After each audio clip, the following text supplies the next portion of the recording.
Welcome to Anecdotes for Success with Matt and Paul.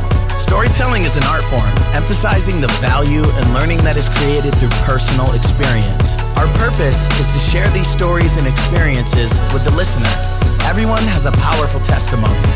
Let's use them to level up to our best life with truth, meaning, trade-offs, and perspective.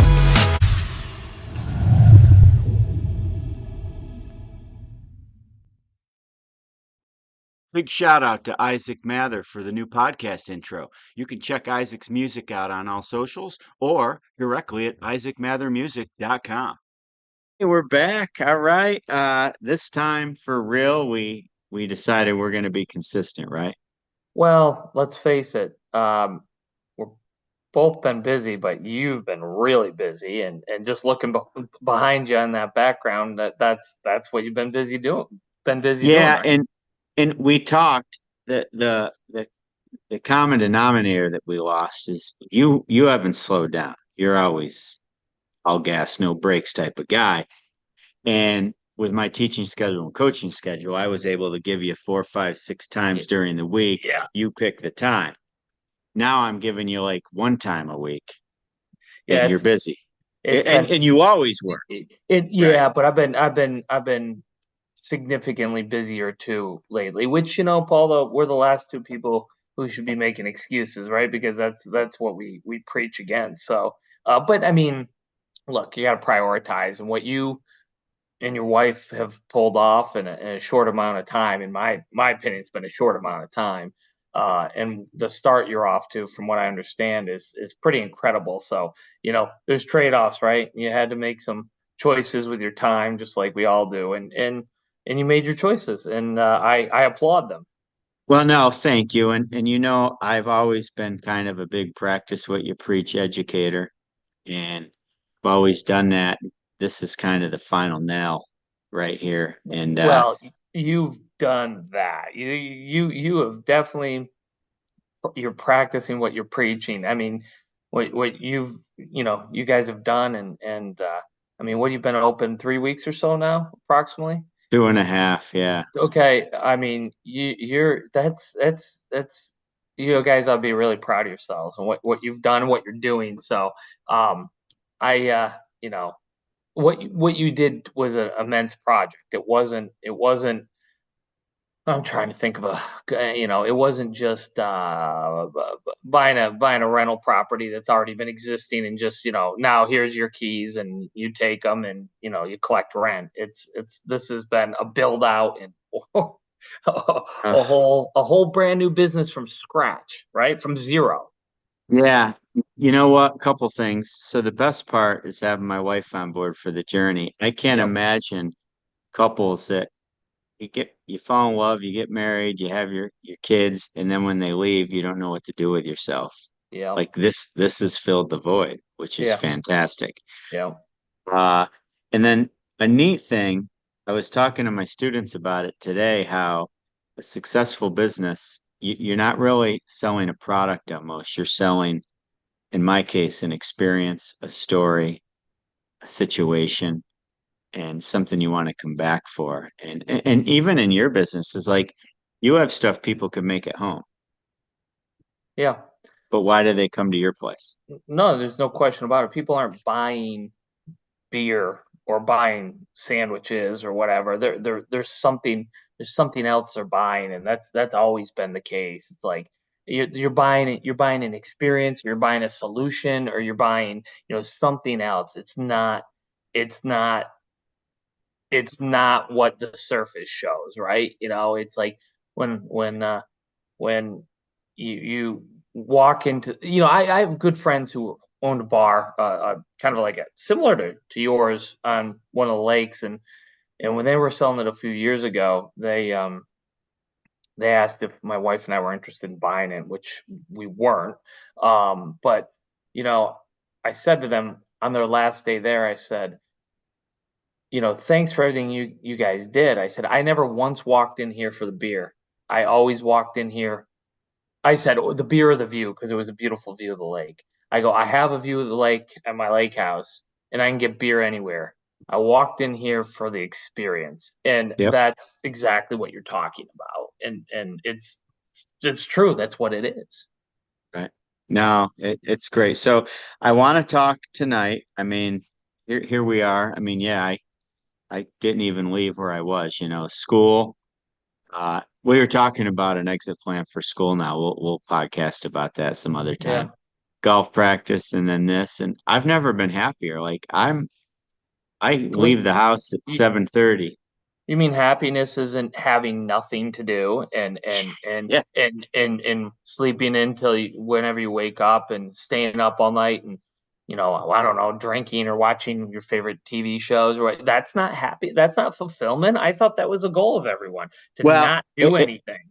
it's funny. I'm gone like 7:30 to 10 o'clock right now. I mean, listen, there's different stages in that. I'm not Of course. I'm not lifting logs all day or pouring concrete forms, but the sad thing though is the saddest part about opening this business is I miss building it because Yeah. I feel like now everybody's in my personal space. Like I was building it, I was doing my own thing, my friends were checking on me, and now it's done. It was I almost more fun going in debt, not going in debt, but spending money and building it. I could tell throughout that process that you were really enjoying it, which made me believe that the outcome was going to be pretty good because no one who was having that kind of joy doing it was going to put something out there that they didn't believe in. And I mean, shame on me, 2.5 weeks in, I still haven't been out there, but um, I think I was telling you the last week I put 77 hours in my store that in my stores, plural, just working, making subs, working, doing that has nothing to do with what I normally do during a week in terms of my other responsibilities and that kind of thing. So my point being there, nobody needs to feel sorry for me. I can promise you that. But my point being is I haven't had time to do anything, let alone that. So, I went a few days with barely seeing my baby daughter. Everything else was gonna have to take a back seat. But those Isn't things that happen funny? at times. But that's trade-offs. Like I didn't get to go on all the bike rides I want or bike Yeah, ride around Cuco like I always like to do. I didn't play much golf, but it's amazing what 4 to 6 months can change in your life that will compound for yeah. all the bike rides I want in a couple of years. And yeah, I mean, it's Amongst just other things. yeah. Amongst And other. I'm seeing the world. I mean, listen, I've always taught what I'm doing, like and had dabbled in stuff, but man, it's just fun being in the trenches of building. Yeah, there's something that you can't quite put a finger on how to describe it. At least I can't. You've And said that yeah, the most important part is there's nights where something's coming tomorrow that I have to fix tonight, like a yeah, problem, and I can't call people. I no. just have to figure it out, and I Yeah. always do. And that's Paul, having to figure things out is something that I'd say the vast majority of people never have to do. They just, it's 5 o'clock. I'll be here tomorrow and it'll be what it'll be. And there's a level of responsibility that you have and your wife have now that's unique and new, probably in some ways. And I'm sure. But it pushes you to a place that you've never like that you need to be. Everyone should have to go to. Everyone should do. Um, and that opens up worlds and your mind and things that will just benefit you and your children and your grandchildren going forward. In my opinion, that might sound like a lot, but my wife and I always say we solve 10 problems a day that the average person, if they had one in a month, it would cripple them. They wouldn't know how to handle it. It'd be too much. We hear it all the Yeah. time. Oh, I'm so stressed. It's too much. This happened or that happened. We look at each other. We go, well, we solved 10 problems like that today. But it's commonplace, right? It's like any exercise, right? It's like lifting weights or running laps or bike riding. It's like you strengthen yourself doing that. But most people don't want to do that. The more you're around hard, you just handle the hard better. Yeah, You, yeah, you've you heard me do. say that a lot. And Yeah. That's good for you. Yeah, I mean, I'm 52. My wife's 53. I probably shouldn't say that on air on a podcast, but uh, I was telling the kids, so you go from K through 12 in school and think how much you grow from when you're 6 to 18, Mm-hmm. right? So if you're 50, 55, 60, everybody thinks you're supposed to shut down and just live happily ever after. Right, right, At right. 52, 16 more years is 68. I could theoretically have 20 after that, but I'm supposed to just start shutting down now? Doesn't make any sense, Paul. I mean, statistically, to your point, what are you going to live to 85, 88, 90? You know, and we could figure it out statistically with a Google search. I bet statistically at your age, you'll probably end up statistically, don't let's remember what I'm Right, saying, right. to end up somewhere around 90. So you got another 38 years left. And what should you be doing? Sitting on your couch, watching Netflix, golfing, fishing, and there's nothing wrong with any of those things in moderation. You should be living the next 38 years as passionately and as exciting and doing things to push you that the same way you should have at 16 and 18 and 25 and 35. I just that mindset, I can't understand it. Like, okay, now I can start getting money and not have to do anything for it. Time to shut her down. And then you can look at, Paul, the quality of life people have who do that versus the quality of life of people who keep pushing and keep going. And there's tons of data on that. And that's not, that's another part of the story. So I do this activity every year with the kids. We did it 2 days ago. I have a YouTube video of 50 entrepreneurs, and you'll know for 30 to 40 of them. I mean, Okay. entrepreneurs that are just world renowned, like the Okay. founder of Instagram. No offense to you, okay? I- But I'm like I'm I'm Instagram, I'm a long Google, way from there. right? Elon Musk, people like that. Yeah, No, yeah, but that's perspective. I mean, yeah. you're eons above me, and then these people are just it's just the way it goes. But the point is, it's about an 18-minute video clip that gives anywhere from 20 seconds to 30-second sound bites from these entrepreneurs about the point of what they're doing. And Okay. then the kids have to list it, but it's about don't worry about making mistakes, just start, never underestimate anybody, don't be the smartest person in the room. It's all the Okay. shit that that even people at your level and even people at my level and even teachers or people that don't have businesses know. Yep, But yep. but the whole point of what we do this for is I'm like, what do all these people have in common? And one of the students goes, well, they all still work. Hmm. Yeah. Millions, if not billions of Billions, right. dollars. And Billions. then Billions. I go, what's wrong with a lot of people? Well, they just want to work till they don't have to and then want to have a lifestyle. Yeah. But Yeah. what's the point if there's no meaning or purpose? I don't know, Paul. I've yet to It's have anybody give me an answer to that question. Everyone's chasing this this retirement doesn't even seem like the right word. This idea of just doing nothing, and you're chasing Nirvana. yeah, sure. You're chasing the wrong thing. You're chasing the wrong thing. You got to chase that meaning and that's purpose, and that and that can come from a lot of areas. And it's just I just see it so much and all the time and have these conversations. And I it just some many people, well, most people end up getting it to some degree. It's the problem is they get it too late. They get it when they've already boxed themselves in, put themselves in that debt jail or whatever it might be. But um, I just think that what you're doing and have done, continue to do, and who knows what other doors it can open for you guys, and if you choose to even walk through those doors, that'll be up to you. But Right. um, if nothing else, you know, you've you've proven what you guys and will continue to prove. You'll have to continue to prove because you know no one's handing you a paycheck every other Friday or whatever it is, because you Well, opened your business, because technically. you opened your bit no, because you opened your business. and Right. and that's a wonderful thing because Fun.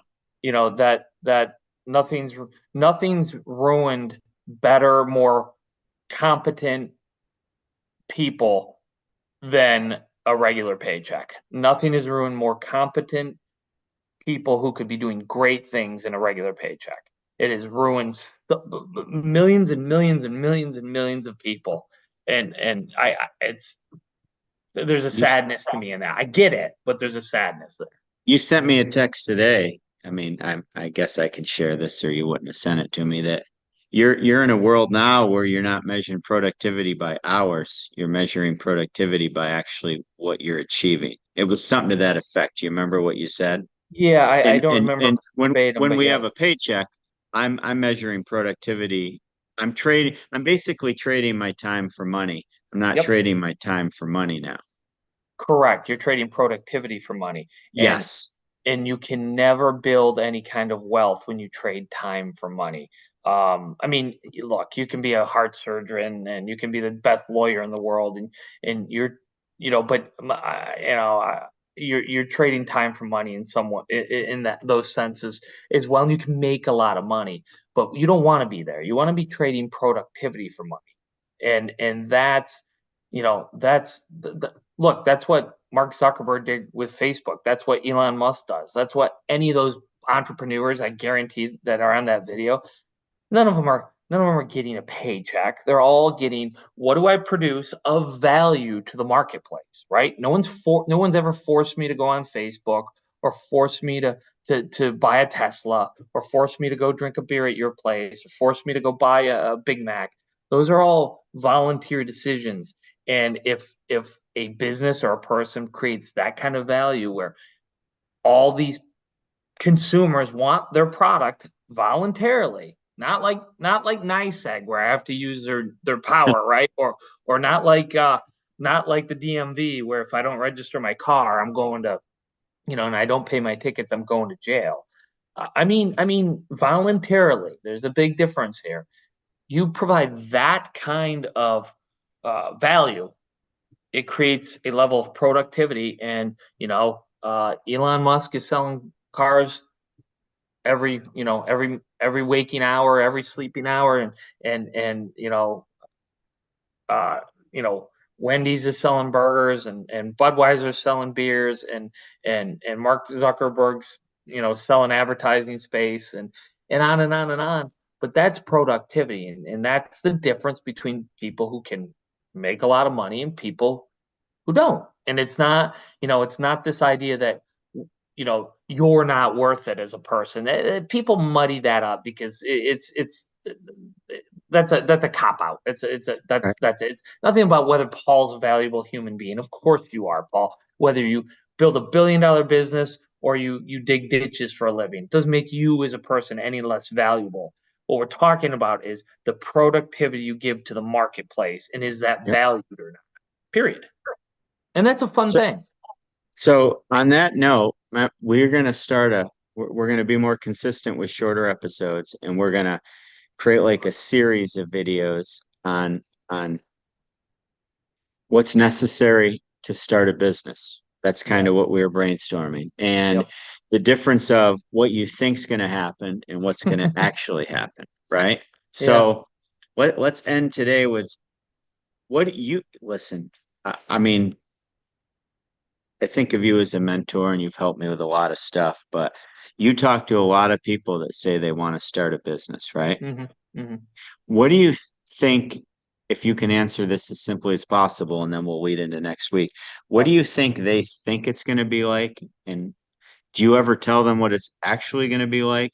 Do you scare them? Do they not even take the first step? This is kind of a question that's all over the place, but Yeah. I guess when someone's thinking of starting a business and they come to Matt Huffnagel, which I know that's happened and you've had lots of conversations on social media about that. How's that go? Yeah. What do they ask you and what do you tell them, and does it deter them or help them? Yeah. Great question. I mean, I really try to, certainly, I don't want to say scare them in a sense, but I want to let them know how much work goes into it. This is not, depending on their background, a lot of people just have, let's call it a typical 9 to 5 type job, which many of us have had, including myself at points in my life. I really try to impress upon them that this is a lifestyle. This is not the same thing. And if you're spouse, your children, or whoever, they're not, if they're still home, they're not on board with this. You really need to get them on board or not do it. So I definitely try to paint that piece of the picture. But the other piece of the picture, Paul, I paint is the absolute life changing in a positive way opportunities that exist with it. And it's not just you can make a lot of money, as if that's the answer to all life's questions, because you and I both know it's not. So Yeah. I try to give them a harsh, reality of the downside, and then paint a picture of the upside. And then I ask them, what is this, what are you doing this for? It's kind of like what we're talking for. Well, I want to make a lot of money. No, that's not the answer. That's not the answer. There's more to it than that. It's, I don't like my job. That's not the answer either. I mean, it's deeper than that. And I try to peel that onion back and go, Right. you want to make a lot of money? Well, no, you don't. You want more security? Oh, okay, that's an answer. Or you want to travel? Oh, or you want to give it to your kids, or you want to give it to the church? Whatever, that's the true answer. And Right. it's deeper than that. It's like what you're talking about earlier. You're not selling beer, you're selling an experience. You're not opening that business to make money. The money's a tool, like we talk all the time. So that's, and we can get into it more and talk more about it, but those are the things that I really like to dive into and see what kind of stomach they truly have for it. All right. Well, I got a bunch of ideas for next week. So, hey, this was great reconnecting in a I sense. was I mean, gonna say I it's know good to we see you. text, we haven't even talked much lately because it's a lot of texting and Not like we sometimes normally do. No. no, and we go a day or two and the next we don't answer for a day or two. It's no big deal. No, no. But I mean, look, it's been a different time, and it'll settle itself out. You know what I Yeah. mean? It's like anything. It's like do shake it up. Okay, then it settles, and then off you go. But you know, we could make lots of time, Paul, if we both just sold everything and retired. But I don't know what we'd talk about. No, and in long term, you know, if this podcast is sustainable, it's going to be because this is what we're doing. It's not because we're talking about doing it. Yes, yes, yes. So Good point. until Good we point. have until we have studios and producers, but we couldn't even have a studio now if we wanted to. We'd never be there. I was gonna say, where would it be where we could access it? That's the problem. I got a place up top here, maybe, but I was well, I look, I got to get there and see it. I got a busy this week, unfortunately, and then we are headed to Miami for a few days, good. and so I'm not going to be able to get there, unfortunately, nearly as quickly as I want. Well, But I hope I'm still open when you finally get here, you know. I have a feeling you will be. Hey, thanks, Matt. We'll talk soon. Sounds good. Bye. Bye.